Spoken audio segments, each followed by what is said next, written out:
Hello and welcome, everyone. We will give everyone just another minute to join.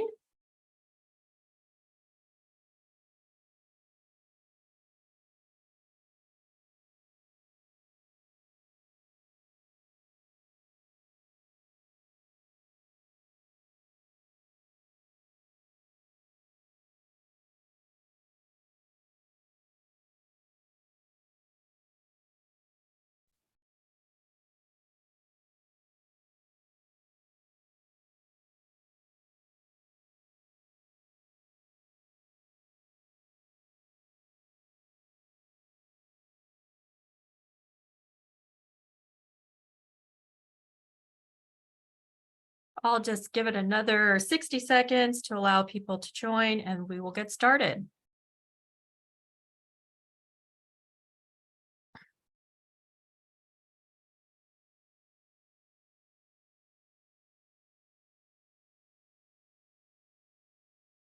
Hello, everyone. My name is Michaela Sweatt. I'm a CCIA board member and I am a consultant with ALG Strategies in the cannabis industry. Today, we have a webinar by Bob Rada of Golden State Manufacturing Solutions. Bob is the owner and a veteran of the United States Navy and Reserves, where he began his journey in food safety. Bob has 40 years of experience in direct manufacturing with FDA and USDA level food manufacturing experience, including confectionery, frozen hors d'oeuvres, canned fruits, vegetables, baked goods, as well as now cannabis edibles here in California. Today, Bob's advice will take you beyond the required food handler certification that all people who work in the cannabis edibles manufacturing must have, and beyond the DCC's regulations. Bob is an advocate and a resource for raising the standards in edibles manufacturing in the cannabis industry to prepare for the eventual changes coming at the federal level. When we do achieve some type of federal legalization of cannabis, that means that the much more extensive FDA and USDA food manufacturing, or as we call it here in cannabis, edibles manufacturing standards will also be part of what's coming.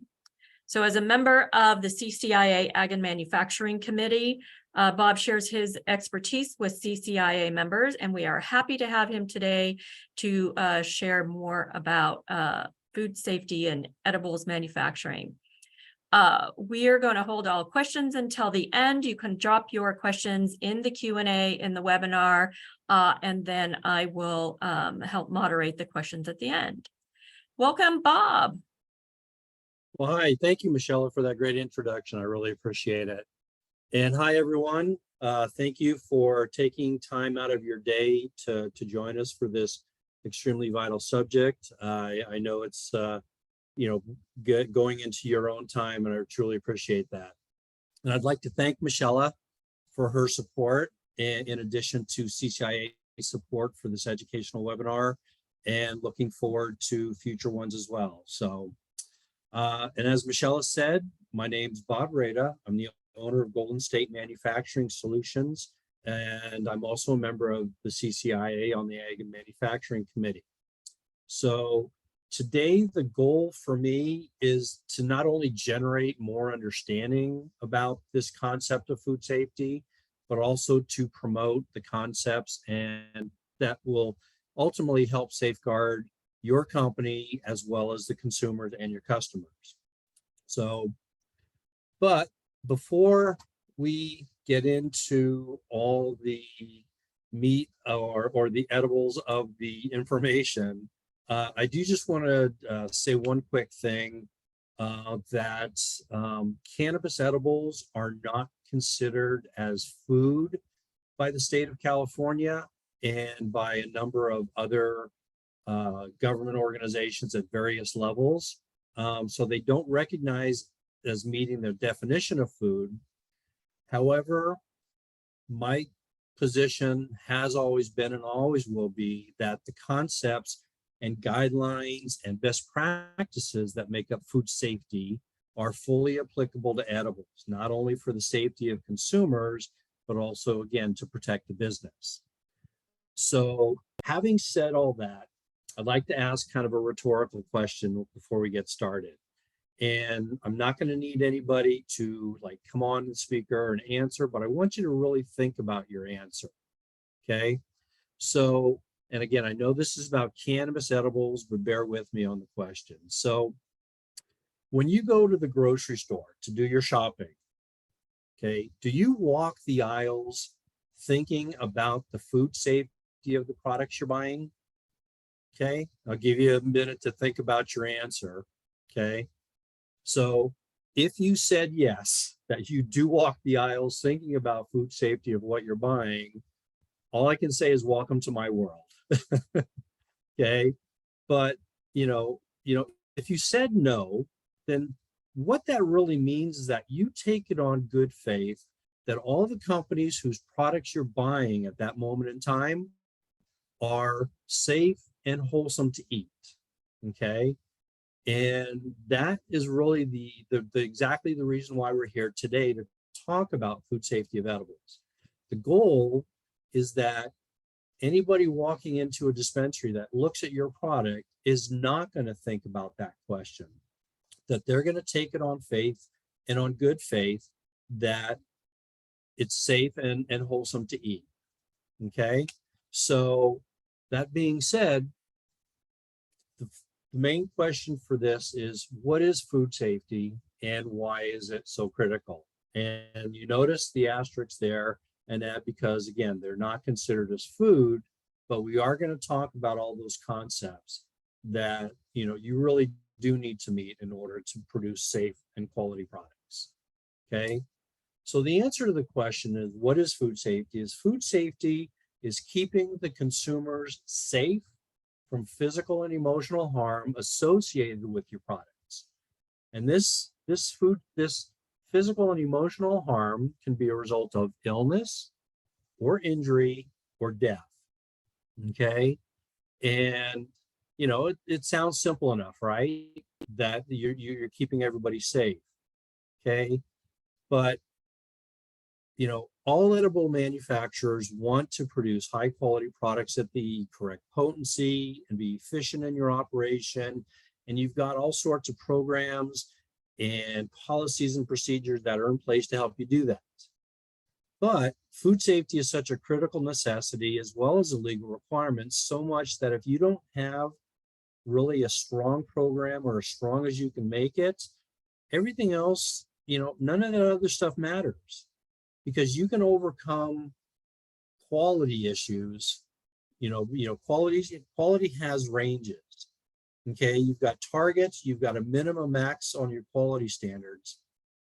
But food safety, it doesn't have ranges. Food safety, it either is or it isn't. It's yes or no. And that's why it's so critical for your operation.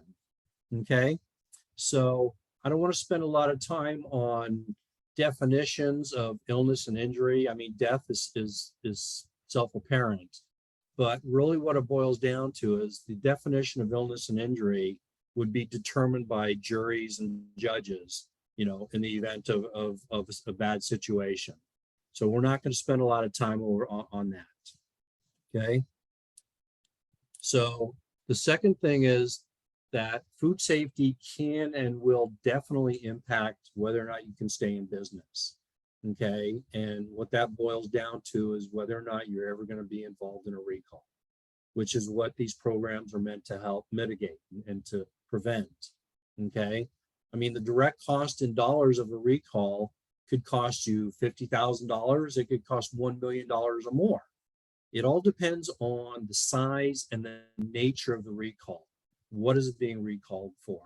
The severity of any potential injury, but also the logistics of bringing back that product under your direct protection, if you will, your direct, keeping it within the confines of your facility.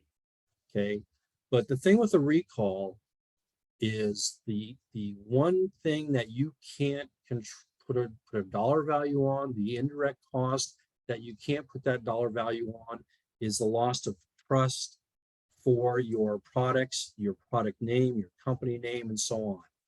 Okay, there is no way to put a value on that. And if you're able to survive a recall, then you're going to have a lot of rebuilding to do. Okay, so don't want to, not trying to scare everybody, but it is something that you have to keep in the back of your mind for when you're establishing these programs. Okay, so the regulations that we're going to be talking about today are the food safety concepts and best practices, which are found basically in Chapter 8, Article 4, starting with the 17207, which is your definitions, through 17214. Okay, so the quality plan, which is 17214, is the set of DCC regulations that mandate what you need to have in place in your facility to meet the scope of food safety. And again, I put the asterisks there, but I'm just, that's the terminology we're going to be using, because I want you to understand why it's so critical. But in the quality plan, in the regulations, and even information you may get from the counties, they tell you, they set clear needs of what you need, but they don't tell you how to set up the program. They don't tell you, like, you need to have a recall program, but they don't tell you what the points are within a recall program that you need to have. Okay, so that's quality plan, section 17214. Section 17215 through 218 are more the crucial operations, your QC programs, your manufacturing protocols, batch record requirements, SOPs, etc. Those regulations are all found in 17215 through 17218. Okay, and the reason I bring those up is these are all the regulations that if you get audited or inspected by the county or even the DCC, they're going to be looking at these, and these are some of the things that if they're noticing issues with those regulations, then they're going to start digging deeper into your quality plan to understand, what you're doing and so on. Okay, and other crucial regs that you need to also be really aware of is 17225, which is product and consumer complaints. How do you handle them? How do you respond to them? How and why do you track them and trend them to help your operation? Okay, and the last ones are 17226 and 17227, and these regulations deal with recall. What prompts a recall? Who do you need to call? Who needs to be involved, and what are the various steps in the event that the unthinkable happens? So we're going to touch on a lot of these regs, even though the bulk of it is going to be on the quality plan. Okay, so these lists here, okay, these lists are the food safety risks that, oh, I'm sorry, I skipped over. Here we go. Okay, the food safety risks as defined by the quality plan. Okay, there's 4 different sections on them. The first one under 17214, section C, parts 1 through 4, are chemical risks. Okay, these are any and all chemical risks that your products could be exposed to. Okay, so for example, heavy metals, pesticides, solvents, and insecticides. Okay, these we know they're found from the growing or extraction process, but also your pest control program. Okay, another chemical that you need to be concerned about are your allergens. Now, you're not going to have probably all the big 9 in your products, but you're going to have a lot of them in there. For example, if you have milk chocolate in your products, and you also have dark chocolate, so going from milk to dark could create an allergen issue. If you have tree nuts, which are almonds, coconut, pecans, etc., same thing. And peanuts. Peanuts are probably the #1 allergy risk in this country. So, okay, so those are things that you need to be aware of. Okay. And that could come from improper equipment changeover, cleaning between allergens and non-allergen products. So if you run a milk chocolate bar on your processing line and your cleaning is insufficient, or you try to flush out the milk products, you may end up with allergens in your products that may be undeclared and could cause an allergic reaction to somebody. So these are things that you need to be aware of on what you need to do. Okay, another source with allergens is using the same hand tools for production of non-allergen and allergen products, scoops, scrapers, whatever. Even with cleaning, are you cleaning them enough? So there are ways to mitigate that, such as color coding your tools and utensils. Okay, and then you associate one color for allergens, other colors for your non-allergen products. Okay, so also with allergens, a big risk in producing edibles is using the same product bins after you run your production process. And again, we'll use bars as an example. You put your bars into your product bins and you've got milk chocolate in them, and then you pack that out, and then you use those same bins for edible or gummies, for example. Okay, and you could potentially be transferring some of that milk product onto your gummies, and that, because you're not going to see this residue and all that. It's just if they're not properly cleaned or cleaned at all, you can get that risk of the product being in there. And plastic bags are helpful, but plastic bags tear. So, you know, if you use plastic bags in them and you switch products, you know, you may still run a risk of contamination because of torn bags. Okay. And also allergens. Things that often get overlooked are employee lunches and also your vending machines, if you have vending machines in your break rooms. Okay.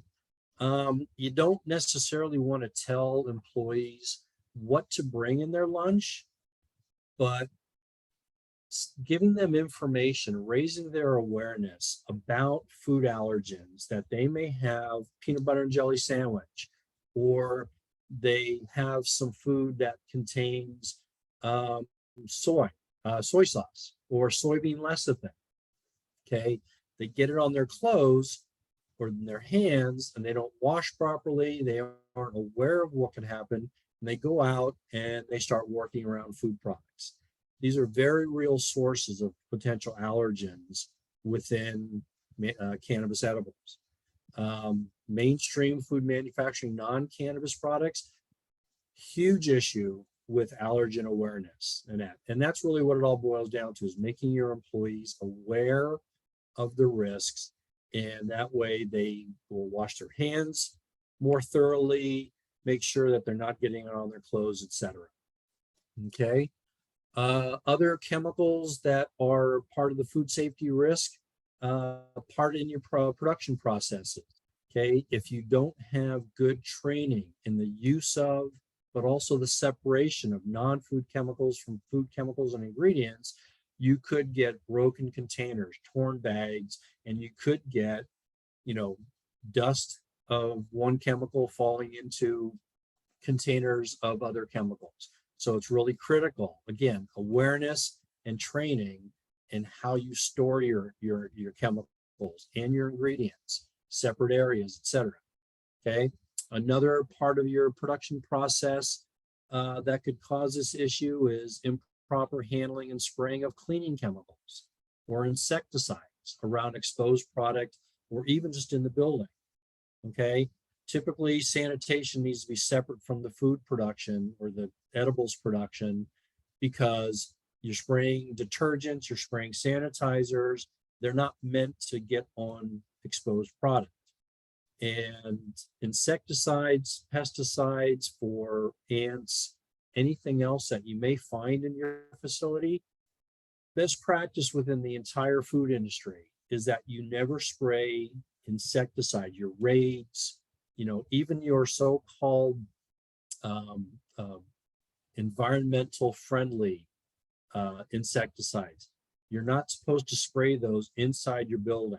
You know, once you shut down production over a weekend or whatever, and you need to go in and do some spraying, you need to be very direct with the application. And then after it sits for a while, then you need to make sure that the area is clean of the residue, but also any of the insects or pests that have died from the exposure. You need to get that all cleaned out of there. So these are some of the chemical issues that edibles manufacturing as well as food manufacturing encounter on a daily basis, really. Okay, so next slide. Okay, so there are chemicals that are approved for use in food plants. Okay, these are cleaning chemicals, and I've put, you know, facilities making consumable goods, again, you know, being cognizant of the food definition, etc. Okay, but cleaning chemicals, okay, you don't want to just go to, you know, well, let's start with the unapproved facilities, because this is what I've seen mostly in, you know, a number of facilities that I've been in. Okay, you can't bring household insecticides in. Again, your Raid, you know, anything like that, you can't bring those in, let alone use them. Okay, other products. Simple Green is a great product for cleaning around your house. Okay, Gooby Gone. You have labels on something you got to get off. It works great on them. Household cleaners such as Formula 409, oven cleaners, anything like that. Anything with a scent or anything that is not approved for use in a food facility or an edibles facility, you don't want to bring it into your facility at all. In the non-cannabis industry, there are actually food safety standards and regulations against bringing them in from the home. Okay, but anything with a scent, like I said, Simple Green, it's a very, you know, it's a great product, and but that smell of root beer, you know, candy products, edibles, non-cannabis candies especially, are very absorbent of odors. So this is why it's so critical to focus that you're not using highly scented things. That's why people aren't allowed to wear perfume in the facility, because the smell of perfumes or aftershaves can be absorbed by your product. Okay, strongly scented hand soaps, same thing. You wear gloves, but it could be on your clothing, and that, again, strong scents you want to keep out of your facility. Okay, automotive or household degreasers, same thing. Basically, and I put it up there because I shop at Home Depot too, most anything you're going to buy in their chemical section is not approved for use in a food manufacturing or an edibles manufacturing facility. Okay, but there are cleaning chemicals. There are chemical suppliers, chemical manufacturers out there whose business is for the food industry and hence the cannabis edibles industry.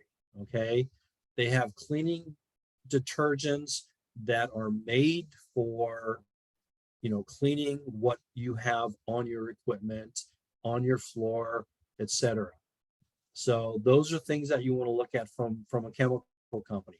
Isopropyl alcohol. We all know that with a lot of the actives, you need the iso alcohol to break through to clean them, and then use soap and water afterwards, because soap and water, it just gums up.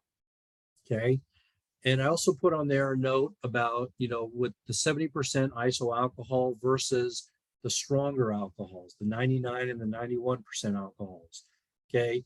The 70% will remove the actives, but you're going to have to generally use 2 or 3 sprays to get it off. Your 99, your 91%, they will cut through it instantaneously. So you're going to save time, and you can ultimately save costs by using that higher content of iso alcohol. So I just want to make that as a note, you know, just as again, a way to save money and clean your equipment, your bowls, your tools for your actives much better. Okay.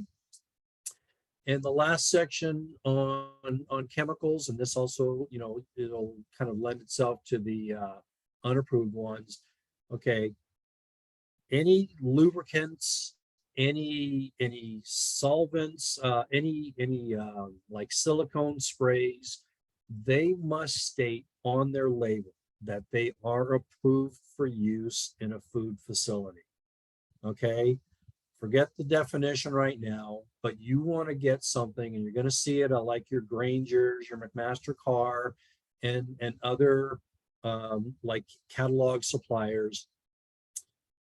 You want to make sure that that verbiage is on there, because if not, and an auditor or whoever they're with find those, they're going to start raising a lot more questions about your programs. So that's something that can really just save you a lot of headaches. Okay. Then one last thing is you've got what's called food grade versus non-food grade. Okay. So step one must be approved for use in a food facility. Step two is food grade versus non-food grade. Okay. And food grade is something that, and I'll use a lubricant as an example, a grease for parts that move on some pieces of equipment. If that grease were to drop onto a food contact surface where your product runs by, or an empty mold for your gummies, and it gets missed for some reason, okay, that food grade lubricant is designed and manufactured to where you're not going to poison somebody. You don't want to get it on there. Nobody wants grease on their product or in their product. Okay. But the unthinkable can happen, and it can get missed. So you want to make sure that your lubricants, especially over your food contact areas, are what are called food grade, that they're made for incidental contact. Again, a drop, somebody overfilled the grease, and through the working of the machine, a little drop came off onto some product or that. If it's caught, great. If not, again, you're not going to contact or you're not going to hurt anybody, but you may get contacted by a consumer that finds it in your product. It's still not good, but it's a lot safer. Non-food grade are for those lubricants, those chemicals that can't touch the product, can't touch the product zones at all, because they're petroleum based and they're going to make somebody really sick. So you want to have those stored separately from the others, because they look alike and you don't want to grab the wrong container. So again, must be approved for use in a food facility. Then food grade, non-food grade, specific applications based on their location. And for storage, you want to have them stored in separate cabinets. Okay. So again, it's just simply to protect you. Okay. So food safety risks. Okay. Microbiologicals is section number 2. So microbiological is broken up into 2 categories. The first is microorganisms, the lesser severe non-pathogenic molds, yeast, and so on. And I'm not talking about yeast to make bread. Okay. So just want to make that clear. It's a similar organism, but you'll see it. And actually, one way to recognize if you do see it in your facility, it typically is going to have a bright pink color to it.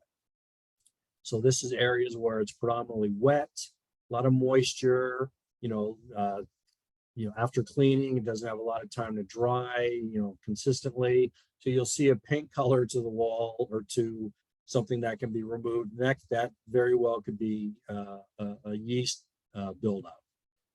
Typically, if you talk to your testing lab, like SC Labs, they can help you, get samples of it to identify what it might be. And then, you can look at what are ways to get it cleaned off. Okay. So those are things that are considered in the microorganism. So you'll find them in your air environment. A lot of times they can be airborne. Okay. Buildings are old.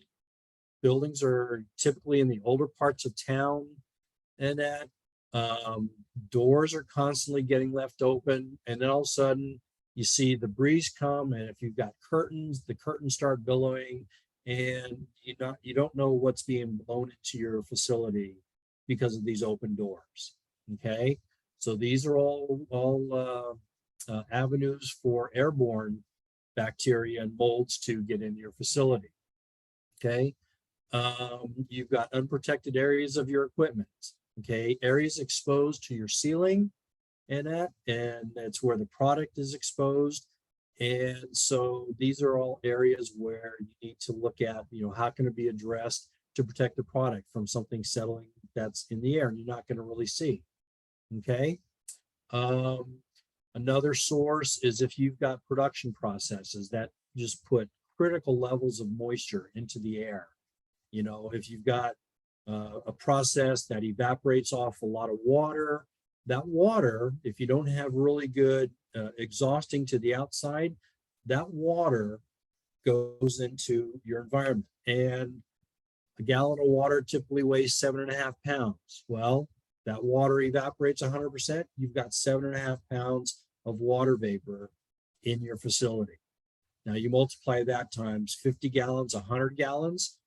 That's a lot of water vapor going into your process or into your environment.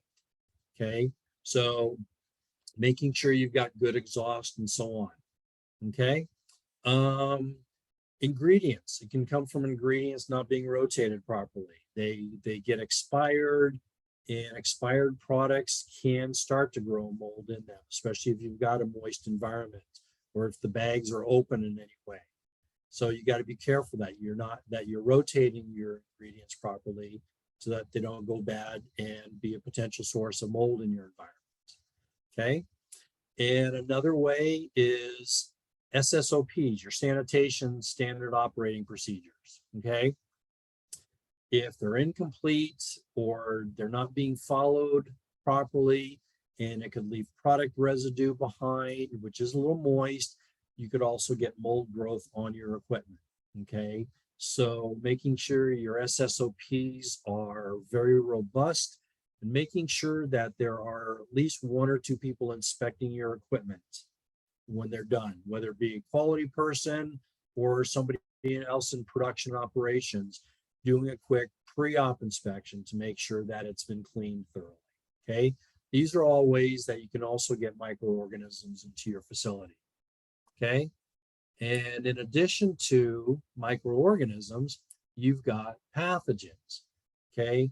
Pathogens, E. coli, Listeria, Salmonella, but also includes pathogenic molds. Okay.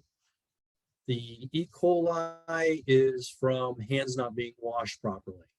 Okay. Well, lack of sufficient and proper hand washing stations. Okay. You need to have enough hand washing stations to cover all your employees. You cannot wash your hands at your 3 compartment sinks. Those sinks are only for washing equipment, not hands. Okay.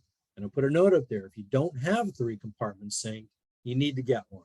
Okay. Because they are required and you can find them secondhand. There are a lot of equipment suppliers and companies that purchase equipment from facilities that have closed down and they sell it at a reduced cost, and that they're all over the Bay Area and then they're all over even like SoCal and other areas as well. You can find the equipment that you need there.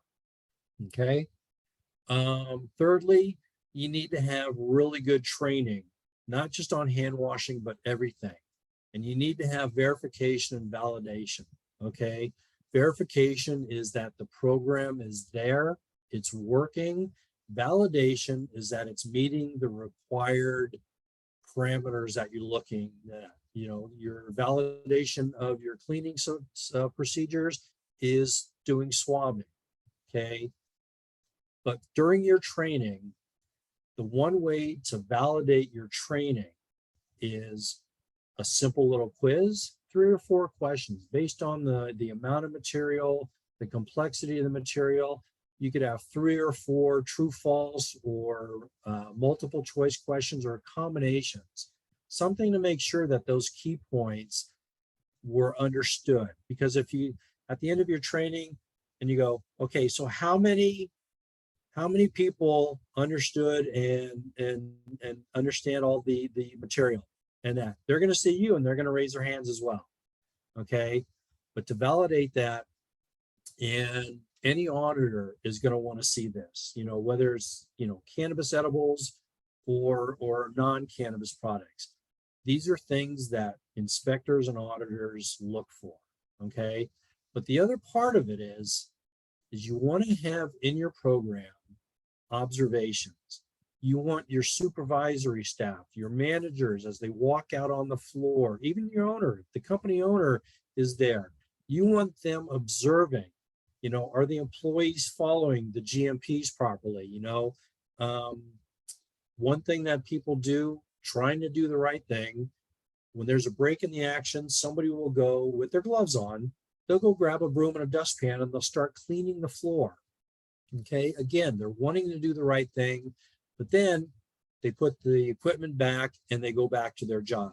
Okay, so you either sanitize those gloves or you replace them, especially if they're damaged. Okay, so these are the little things that the observations can catch. And if you catch somebody, you want to document that you talked with them, that maybe they went through refresher training and took another quiz. So you want to just have this documentation, because one thing that I learned early on in my career, and this was talking to,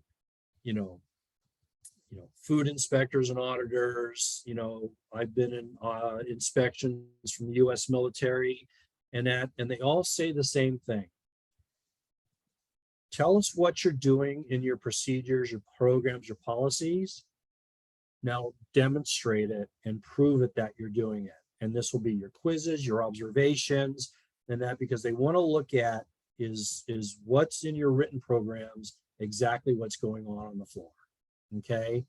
So, these are all things, hand washing with pathogens, pests, flies, moths landing on product and equipment, as well as rodents and bird droppings. Okay, these are all ways that bacteria and pathogens can get into your facility.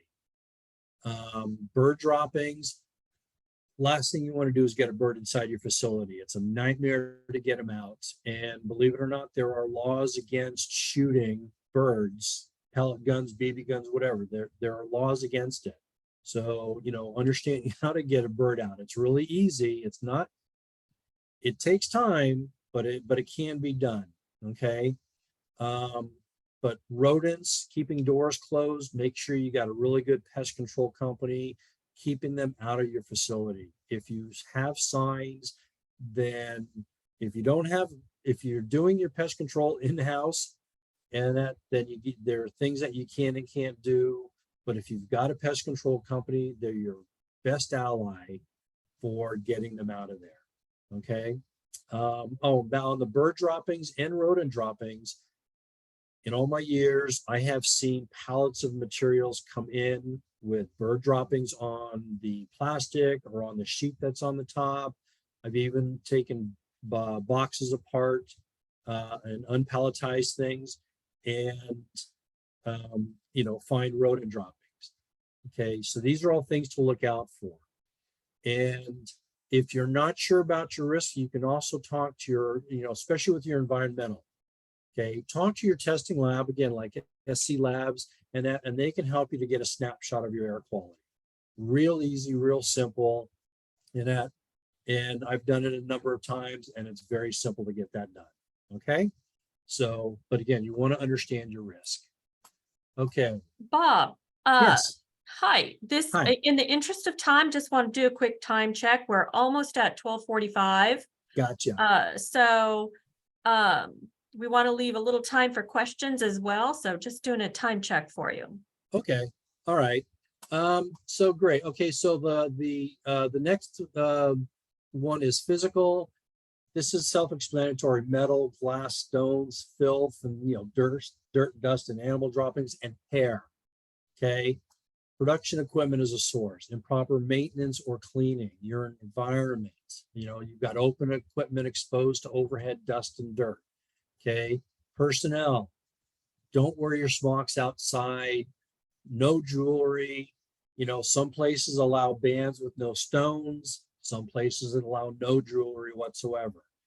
Okay. Hair and beard coverings. I can't tell you in all the years, the thousands of times people, hair sticking out, beard not covered, all of the above. Again, pests, getting in your facility through doors left open, but also you got to watch your ingredients. Using reputable suppliers is a must, and it will safeguard your products tremendously. Okay. In the last section, where there's a lot of issues, is process failures. Okay, time, temperature, documentation, labeling, storage practices, etc. Okay, real quick, incomplete SOPs. You don't have times and temperatures on them. It says heat the water and that for 30 minutes, or boil the water. Well, boiling is self-explanatory, but heat the water and that for your gelatin batch or something like that on your gummies and that. But time and temperature specs, ounces per gallon of cleaning and sanitizing chemicals, really critical to follow. Document your training, verify it, validate its effectiveness. Again, a simple quiz, 3 or 4 questions max, plus observations in your program. Okay. The batch records. Okay.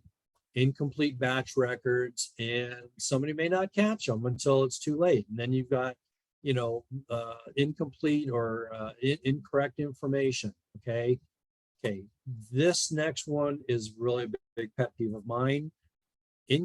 Pre-filling logs before doing work. Okay. You're supposed to check something about every hour. And I can't tell you, I go look at a sheet, it's 9 o'clock in the morning, and they've got 8 a.m., 9 a.m., 10 a.m., 11 a.m., 12 p.m., 1 p.m. already filled out on the sheet. And it's like, wow, and you may get it after the fact. You say, wow, they were so good at getting their checks every hour on the hour. Okay. Pre-filling them out, pre-filling out the weights on a batch. It's just, it's a recipe for batch failure and products not meeting their specs for quality, etc. Okay. Missing or incorrect legal information, the UID number, okay, the batch number, lot codes, okay, labels from previous runs being left at the pack out table, not being pulled out and destroyed, and all of a sudden you have 2 different lot codes, 2 different labels on the same product. Okay, and then you got to go back through it all to find them. Okay. You have racks of product waiting for pack out, missing the labels for them. Maybe they fall off, maybe they are never put on. These are all things that can cause non-conformances or violations if you got the state, DCC, or even the county health that comes in. So these are all things to focus on. Okay. So how do you know where your quality plan stands? Okay. Well, in a perfect world, you're going to assemble your cross-functional food safety team, somebody from quality, sanitation, engineering, or maintenance. You got a microbiology department, you got them, or somebody from your production. Okay, you get certified training. Okay, but we all know that reality is not always that way. Okay, so most likely you've got 1 or 2 people that wear 3 and 4 hats, and there is no cross-functional team. Okay. My one recommendation at this point is, if you at all possible, is hire a manager for food safety and quality assurance. And you'll hear the acronym FSQA, and that's what that means, food safety quality assurance. Or if you don't have a manager of FSQA, take whoever you've got in charge of overseeing that and get them a formal training. Okay. You really need to have number one is you need to have an understanding of your product, your processes, and the risks they face. And this is what you're going to learn through training. Receiving and shipping. What do you do to safeguard incoming and outgoing product? What allergens are you looking at your ingredient labels from your supplier? That'll be one of your best sources. Processing issues, not meeting the temperature that is also helping to kill bacteria. You're not meeting it for the right time. Your storage conditions, all these things, you need to understand what risks they face and add any more information and address those possible hazards in the process. And by going through this, you may come across a risk that you hadn't considered before. So these are all things that are important in understanding your product. Okay. Next, you want to assess what needs to be strengthened in your quality plan, that could be putting your company at risk, okay, from both a food safety and operational perspective. Your GMPs, again, training records, because if you don't know that your employees understand their GMP training well enough, they're more likely to violate your GMPs, which could then put your product at risk, okay?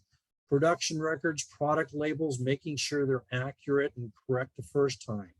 Your cleaning SSOPs, making sure you're addressing allergens. You need a chemical control program, to make sure that, again, food grade versus non-food grade, food chemicals separate from non-food chemicals like your maintenance chemicals.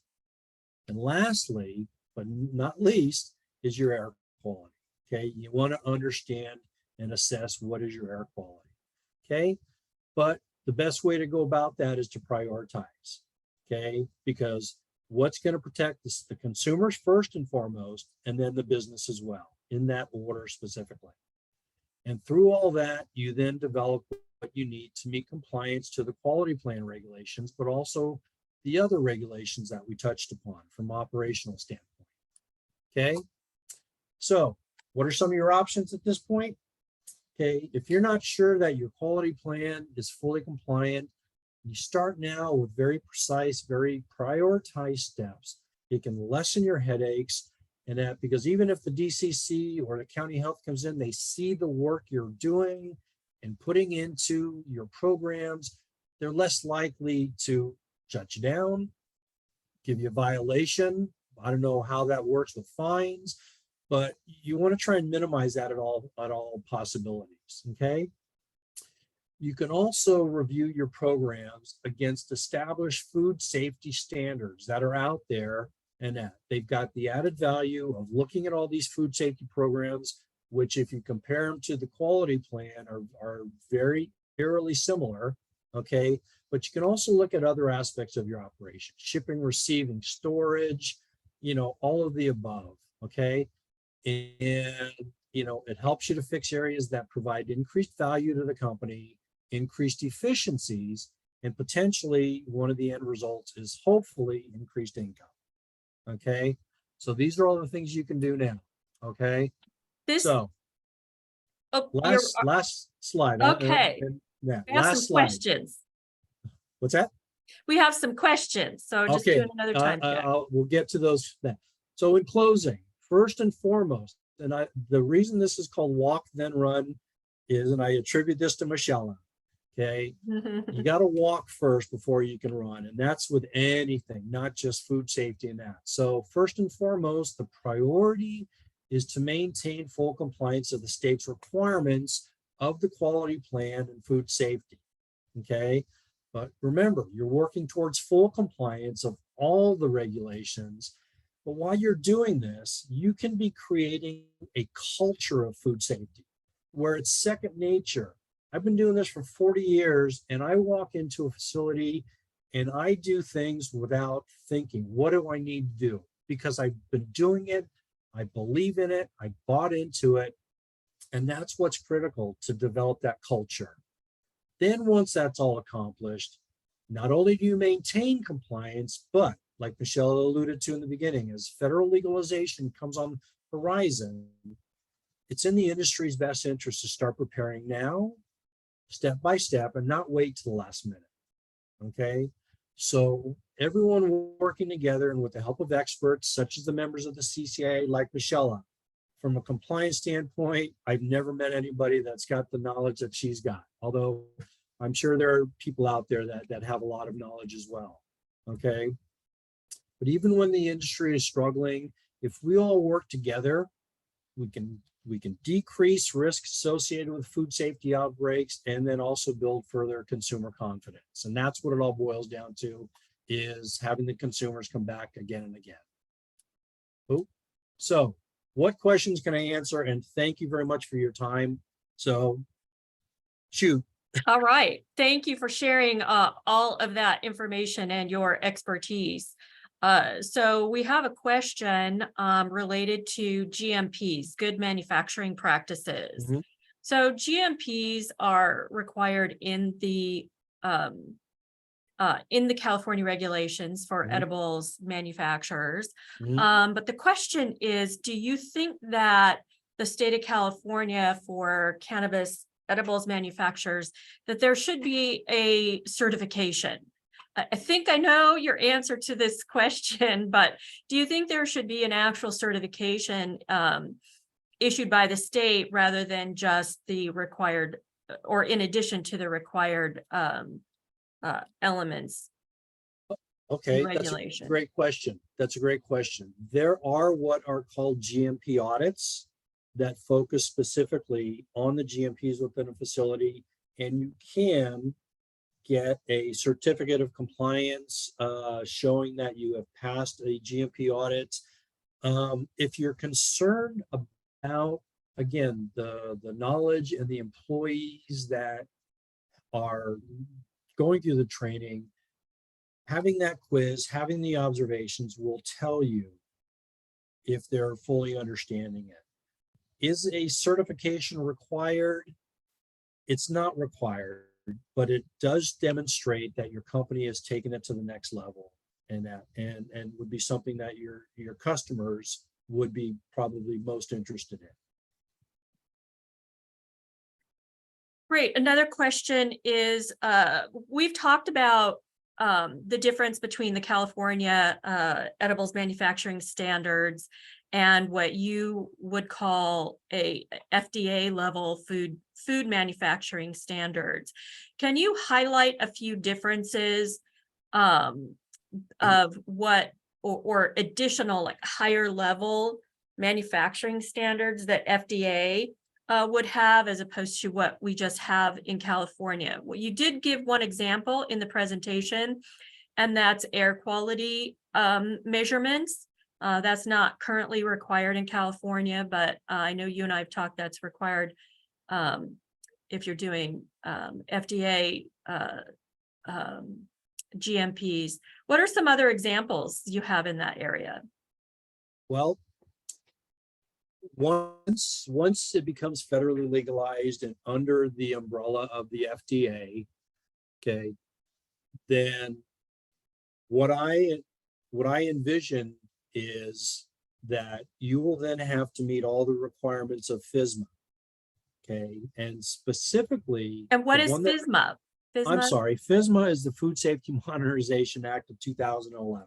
Okay. Okay, that took food safety in this country, federally oversighted, to a new level, and they have intentional adulteration food defense. Okay, and that is being aware of people getting into your facility to tamper with your products and your equipment, but it also looks at intentional adulteration by disgruntled employees.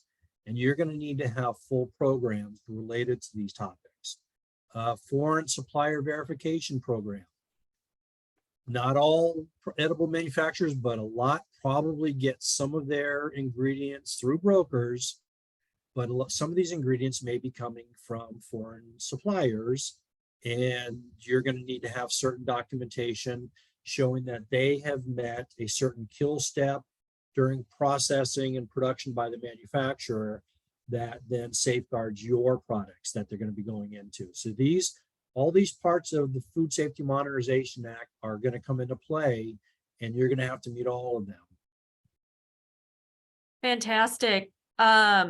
We have 2 minutes left, so I'm going to take the liberty of taking the time to give my key takeaways. And while people are able to write down your contact information if they would like to follow up with you, Bob is a consultant in this area and is open for business, I guess I'll say, if you want to contact him to follow up. My key takeaways from today's presentation by Bob are to handle your allergens properly, both storage of those allergens and cleaning and sanitizing when those allergens are used in the production process. It's critical because, as you know, certain food allergies can cause death in persons exposed to them. My second big takeaway is cleaning and sanitizing between batch production cycles. It's critical to prevent product cross-contamination. Third, hand washing often and properly is really critical, and making sure that the gloves that employees wear are changed often, and training and retraining. You can have the best documentation of all your good manufacturing processes, but unless you are training and retraining and supervising, then the documentation doesn't do you a bit of good. Those are my 4 key takeaways. I'd like to thank Bob for sharing this really important information with CCIA members and others who've attended today. And we are at time. So I am going to let Bob offer a closing comment, and we're right at 1 o'clock. Well, thank you again, everybody, for taking the time out of your day. And, you know, food safety has always been a passion of mine, and I love talking about it, but I love helping people to understand the more in-depth parts of it, which it's just a matter of, you know, more focus. Building that culture is probably one of the key things in having good, strong food safety. Because if the people aren't buying into it, then it's not going to be successful. So it's understanding what are the different things you can do to build that culture and get the people to want to make the best products that they can and the safest products they can. So Fantastic. yeah, if you have questions, reach out to me, give me a call, and you know, there's no obligation, there's no cost just to talk and ask questions. So I'm available to anybody, and anything above and beyond that, you know, we can just, if that comes up, great, and we'll go from there. All right. Thank you, Bob. And thank you, everyone, for attending today. Have a Thank you, great day. everybody. Have a great rest of your day.